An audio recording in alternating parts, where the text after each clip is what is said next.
The creature hit the clinic wall with a dull thud, leaving a dent in the composite paneling. Its massive paws clawed weakly at the air before it slumped, panting and bleeding, onto the examination platform. Dr. Kell roared in alarm, 6 of his limbs jerking backward in reflex. He stumbled into the tray of sterilized tools, knocking them to the floor with a clatter. "What is that thing?" he shrieked, voice pitching 2 octaves higher than usual. Nathan Meyers stepped through the doorway, his left arm wrapped in a makeshift sling made from his jacket. Blood soaked through the fabric on his side, and his brow was slick with sweat. Still, he managed a weary smile. "That's Brute," he said, gesturing toward the collapsed beast. "Relax, he's harmless and spoiled." Kell stared at the creature. It resembled a lupine, but its proportions were wrong, too broad in the shoulders, too long in the snout. Black fur clumped around open bite wounds and ragged claw marks across its flank. One eye was half closed, crusted with blood and dirt. Even unconscious, the animal radiated raw menace. "Harmless?" Kell's dorsal ridge twitched with panic. "That's a Kargan stalk beast. I've only seen one dissected, and it took 6 armored handlers to bring it in." Nathan let out a rough cough and leaned against the wall, sliding down to the floor. "Yeah, he's got a nasty look, but he's just a big baby. He panicked when I got caught in the rock slide. Must have gone feral trying to fight off the scavengers." Kell's upper limbs fluttered nervously. "You brought a wounded apex predator into my clinic. Bleeding. Unrestrained." "Yup," Nathan said, blinking slowly, "because if I didn't, he'd be dead." Kell opened his mouth to object, then looked at Brute again. The beast's sides heaved with labored breaths. Its wounds were deep but not yet fatal. Several were still oozing. The claw gashes along its left flank had exposed bone. Kell's instinct said to run. His professional oath said otherwise. With a resigned groan, he buzzed the intercom.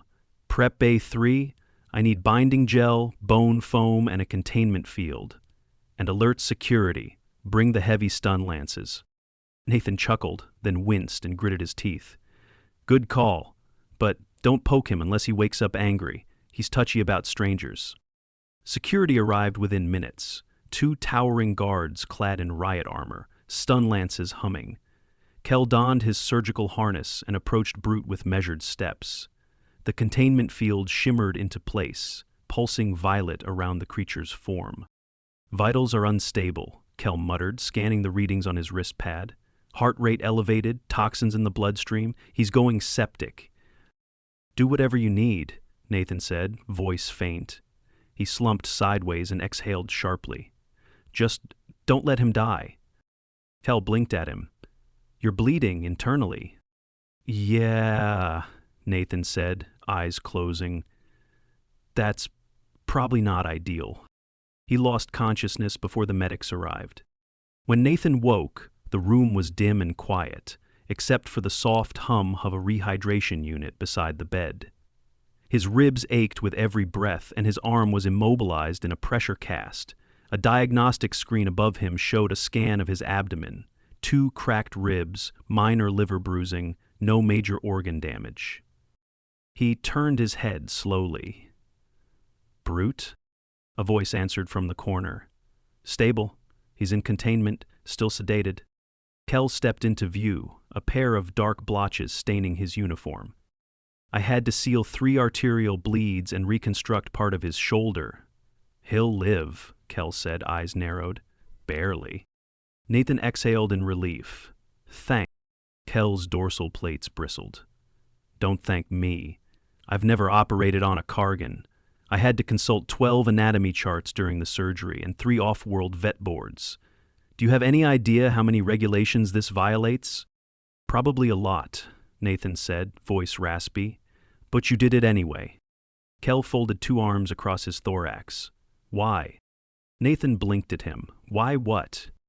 "Why risk your life for that thing? You're not Kargan. You're not even bonded with it." Nathan shifted uncomfortably. "Brute saved my life, twice. Once from a sandmon nest, once from a pirate ambush. I didn't bond with him. He just stuck around. Started sleeping at my door.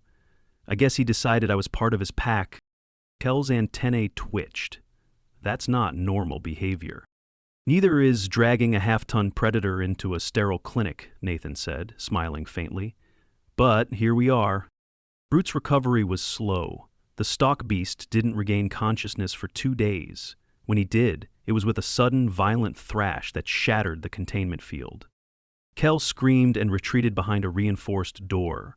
Brute staggered to his feet, blood-stained gauze trailing from his side. The guards raised their stun lances, but Nathan, still weak and pale, pushed himself between them. "Easy," he whispered, voice hoarse. "Brute, it's me." The beast froze, his single unbandaged eye locking onto Nathan's face. For a moment there was only tense, crackling silence. Then Brute whimpered and collapsed again, head resting against Nathan's leg. Kel poked his head through the door. "You're insane." Nathan chuckled weakly. "Maybe, but he's not." Kel made a noise somewhere between disgust and reluctant admiration. Over the next week, Nathan's wounds began to knit. He was downgraded from critical to stable, then to monitored mobility. His ribs were braced, his arm freed from the cast, but still limited in movement. Brute, meanwhile, developed an intense distrust of any medical staff. He refused treatment unless Nathan was present. Twice, Kel nearly lost a limb trying to administer antibiotics. Eventually, he gave in and let Nathan help with the process. "Hold the injector steady," Kel instructed, handing Nathan the device. Nathan knelt beside Brute. "All right, big guy. Time for another shot." Brute growled low, but didn't move. Nathan pressed the injector to his side and fired. The beast flinched, then relaxed again. Kel stared. "He let you do that?" "Of course," Nathan said. "He trusts me." Kel tilted his head. "That's statistically unprecedented." Nathan shrugged. "Guess he's just spoiled." Kel began documenting everything. He filed reports to the Interstellar Veterinary Guild, citing unusual behavioral loyalty patterns. He even requested an ethics review on domestication potential for apex fauna. But throughout it all, he never let Brute out of his sight. Too many things could go wrong with a predator like that. Too many variables. But Brute never attacked again. He ate what Nathan fed him. He slept curled on the padded recovery mat. When Nathan was wheeled in for his daily checkup, Brute whined until the door opened and then pressed his massive head gently into Nathan's lap. Kel watched this with a mix of terror and awe. "Are you sure he's not telepathic?" he asked one morning. "Nope," Nathan said, stroking Brute's fur. "Just a big softy." Kel muttered something about revisionist biology and went back to his notes. 2 weeks passed. Brute's wounds had closed, though patches of fur were still missing. The fractures in his shoulder blade had fused, and with daily physical therapy, he began to bear weight again. Nathan's recovery was slower. His ribs ached with every cough, and the torn ligaments in his arm made lifting anything heavier than a cup painful. He kept pushing through, though not for himself, but for Brute. "He won't finish therapy unless I'm there," Nathan explained, limping beside the beast during a treadmill session. "He's manipulating you," Kel said. "Probably," Nathan admitted, "but at least he's walking again." By the end of the 3rd week, Brute could stand unaided. He walked with a limp and growled at any new staff, but he no longer snapped or lunged. Nathan was cleared to return to light duty, though Kel warned him sternly about lifting anything or operating machinery. Brute was officially discharged 2 days later. The clinic staff insisted on a full escort. He left without incident, tail swaying, head held high. Nathan walked beside him, hand resting gently on the beast's back. Kel watched from the doorway, arms folded. "You're both lunatics," he said. Nathan grinned. "Yeah, but we're alive." Kel shook his head. "Next time, just bring in a sick fish." "No promises." Brute vomited on the customs officer's boot. The officer, a lanky Trelaxian with translucent skin and a permanent sneer, recoiled in horror.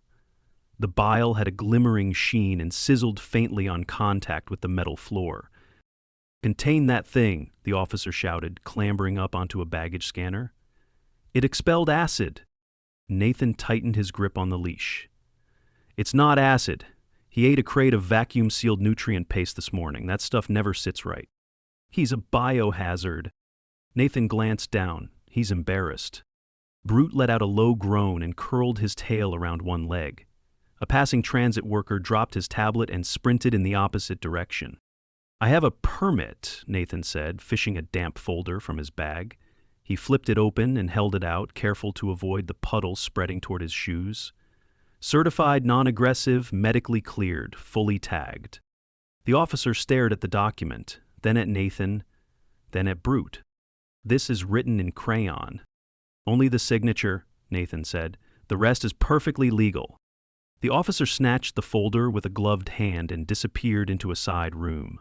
Nathan took the opportunity to slide Brute out of the main queue and into a shaded alcove, where the beast flopped down with a groan and began licking his teeth. You have the digestion of a trash compactor, Nathan muttered, pulling a cloth from his pack to wipe the fur around Brute's mouth. You can't just eat anything that smells like protein. Brute sneezed wetly and blinked at him. Don't give me that look. You knew what was in that crate. The officer returned 2 minutes later, holding the folder like it was radioactive. This has been escalated to planetary biocontrol. You'll need to wait here until they decontaminate the area. Nathan sighed. He's not a biological weapon. He's a dog-shaped war trauma survivor with bad manners. Wait. Nathan froze. What? The officer squinted at the folder. This permit says he's a therapy animal. He is, Nathan said. For who? Nathan pointed at himself. Me. The officer looked between them again. After a long pause, he tucked the folder under one arm and stepped gingerly over the vomit. I'm flagging your file for high-risk companionship, he said. One more incident, and he's banned from orbital transit. Duly noted, Nathan replied. Brute sneezed again and knocked over a sanitation drone. They made it to the shuttle with 3 minutes to spare. The ship was a long-haul freighter, retrofitted for passenger use and still smelled faintly of hydraulic fluid and wet cardboard. Nathan's assigned bunk was wedged between 2 waste processing tanks, and the ceiling hung low enough to bruise his forehead when he stood too fast. Brute barely fit through the hatch. He ended up sprawling across both bunks and a third of the corridor, tail thumping against the wall whenever someone passed. A Karathi merchant carrying a stack of beetle silk scarves stopped and scowled. Is that breathing obstruction permanent? No, Nathan said. But it's opinionated. The merchant muttered something and retreated. Brute huffed and rolled onto his side, nearly dislodging the floor panel. I missed the clinic already, Nathan said, rubbing his temples.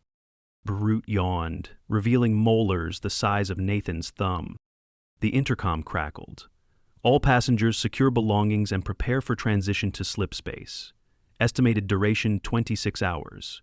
Meals will be distributed at third shift. Nathan leaned back against Brute's flank and closed his eyes. The engines rumbled to life, and the ship began to hum with the low-frequency vibration of approaching displacement. Wake me up if you hear screaming, he said. Brute burped.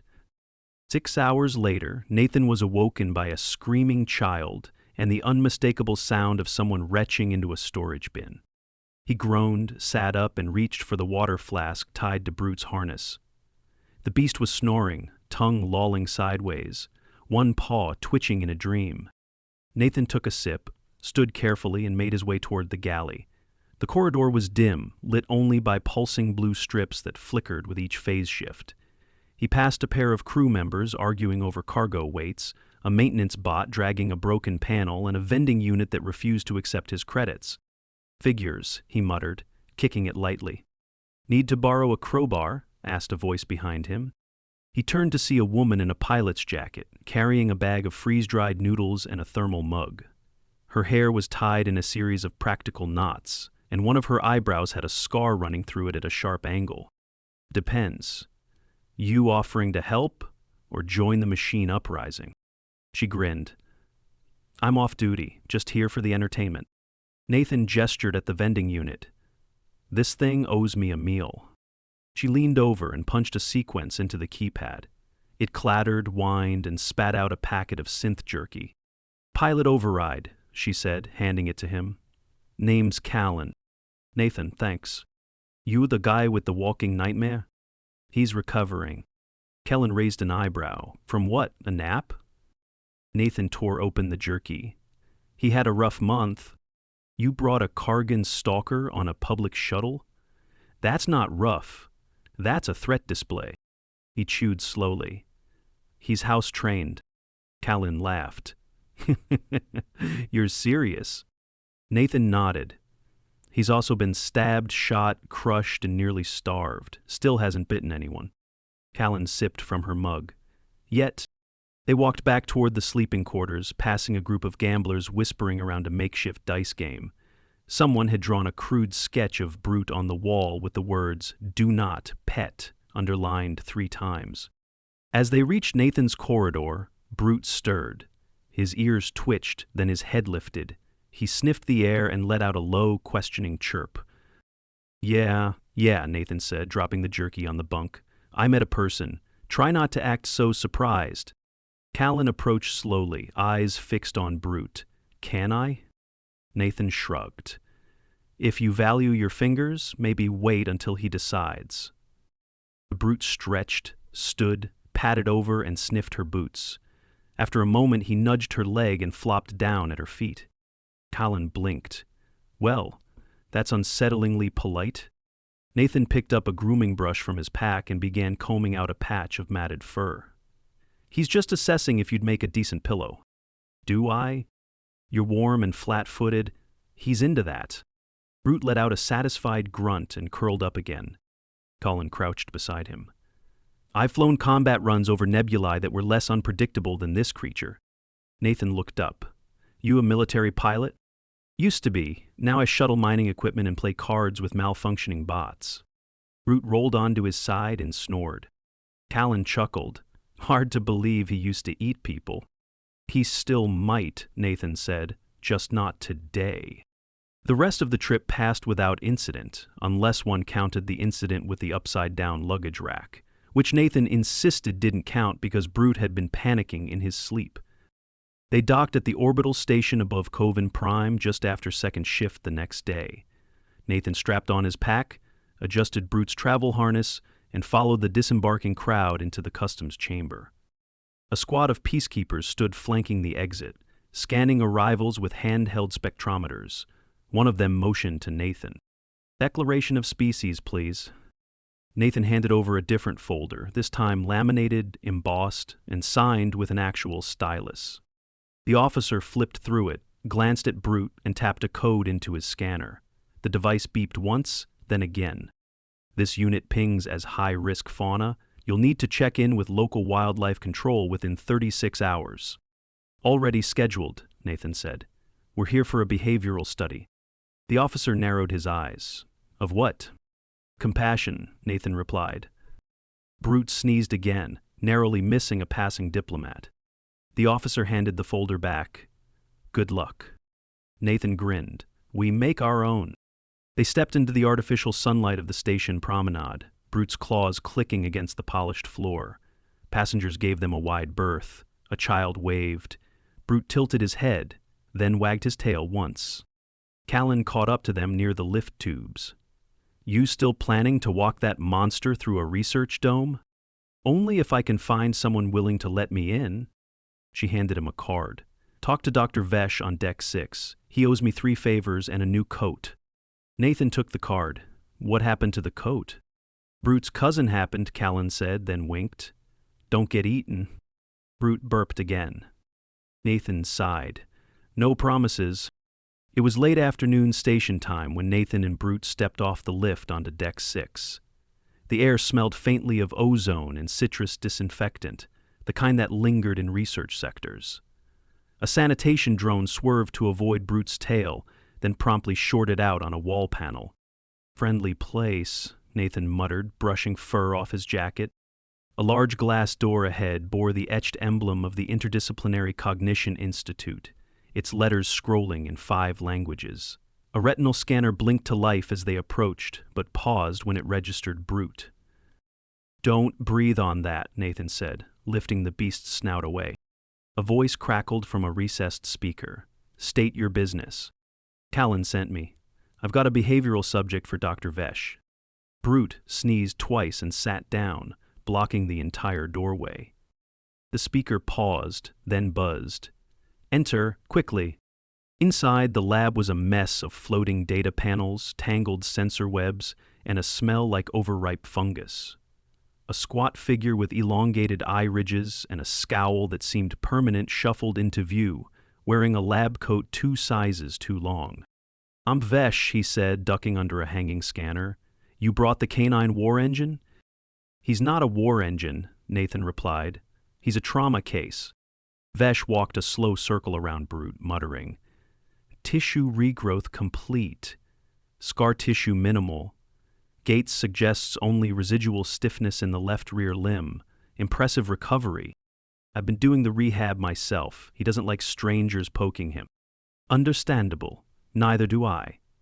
Vesh turned to a console and tapped in several commands. What's your intent? Observation. I want to prove he's safe around controlled stimuli, that he can adapt outside combat environments. Vesh raised an eyebrow flap. You're attempting to demonstrate cognitive reintegration in a Kargan-class apex? Baru licked his wrist. Vesh stared at the slobber. You're either brilliant or suicidal. Nathan shrugged. Bit of both. Vesh sighed, then gestured to a side hallway. We have a simulation chamber, 70 square meters, adjustable terrain, audio masking. If he gets aggressive, containment foam deploys in under 3 seconds. He won't. Vesh snorted. They all say that. The chamber was a dome-shaped room with a soft textured floor and walls lined with holo-projectors. As soon as they entered, the lights dimmed and a gentle forest scene flickered into existence. Brute sniffed the air and padded forward, ears twitching. Nathan crouched beside him. Ready to show them you're more than teeth? Brute let out a rumble low in his chest and began sniffing the projected underbrush. Vesh watched from the control room, fingers hovering over the emergency lockdown. We'll begin with low-level stimuli, no threats. A small simulated creature bounded into view, something resembling a 6-legged rodent with bright plumage. Brute's head snapped toward it. Nathan tensed but said nothing.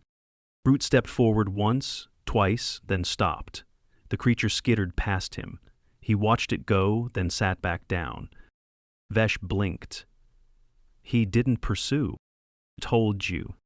Next tier stimuli. Avian burst pattern. A flock of simulated birds exploded from the treetops. Brute flinched but didn't move. He turned his head to follow, ears swiveling, then yawned. Stress markers are dropping, Vesh murmured. He's not reacting defensively. Nathan grinned. He's adapting. He knows it's not real. Vesh adjusted the settings. Last test. Simulated humanoid. No weapons, neutral posture.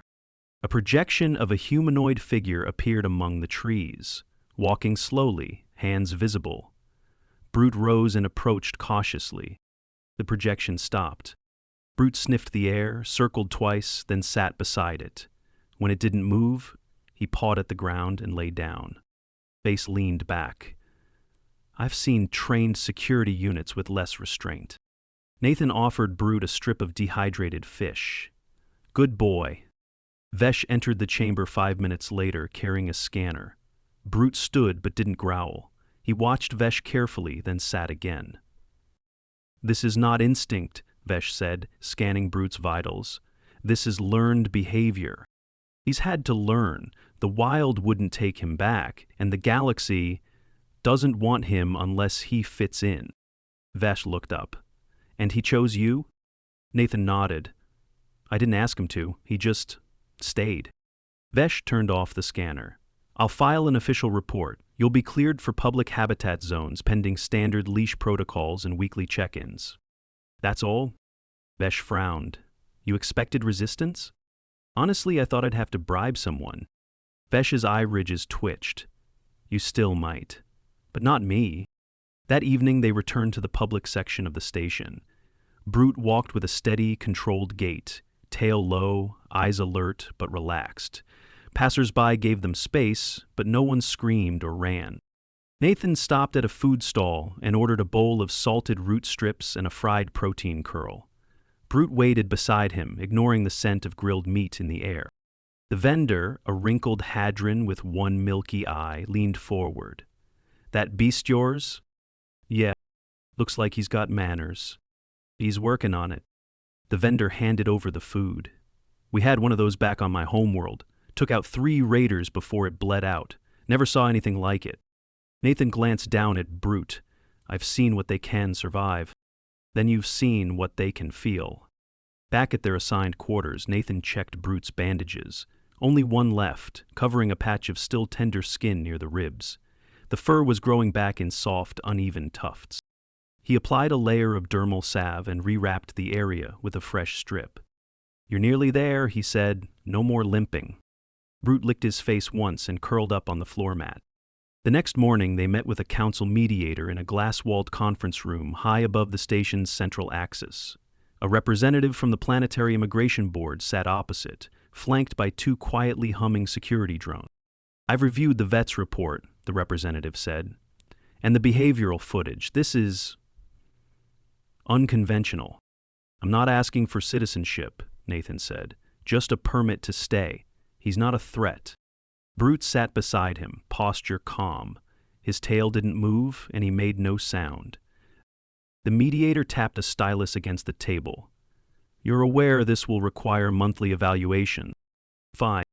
And a full behavioral audit in 6 months." Nathan nodded. "We'll be here." The representative hesitated, then slid a datapad across the table. "Sign here. You're cleared for provisional residency." As they left, the mediator pulled Nathan aside. Most humans would have tried to hide him or abandon him. Nathan looked down at Brute. "I don't do that." Later, on the station's observation deck, they stood together beneath the curved dome of glass, watching freighters drift past the stars. "You know," Nathan said, leaning on the railing, "you're officially the only Kargan-class predator with a public license on this station." Brute rested his head on Nathan's foot. "I guess that makes you a pioneer," he added. A group of children entered the observation deck, chattering in at least 3 languages. One of them pointed at Brute and whispered. Another stepped forward.